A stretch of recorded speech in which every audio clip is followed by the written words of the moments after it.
અત્યારે તો બેનો એટલી ખુશ હોય ને લગ્નમાં, ઉપરા ઉપર લગ્ન છે, ઉપરા ઉપર.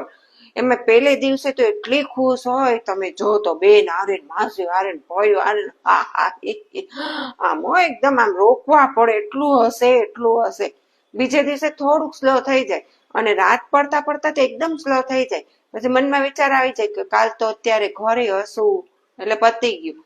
પછી વિચાર આવે કે કાલે તો અત્યારે હું વાસણ કરીશ, કચરા પોતા, ઓહો બધું વિચારમાં આવી પાય. કામ મારી બેને ના પાડી હોય કે હું એ નથી આવવાની એટલે બેનનું ગયું, પતી ગયો, મગજ ખતમ.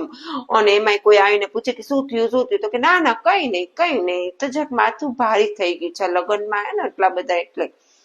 પછી ઘરે આવ્યા પછી ભાઈઓને વિનંતી છે કે બહેનોને જરાય નહીં બોલાવતા, કેમ કે ઘરમાં શાંતિ જાળવી રાખવી હોય તો જે આવે એ જમી લેવાનું, જે આવે એ પી લેવાનું. આવતા હોય એટલે ચાની ફરમાઈશ જરાય નહીં કરતા, ને તો સીધી ના જ આવશે.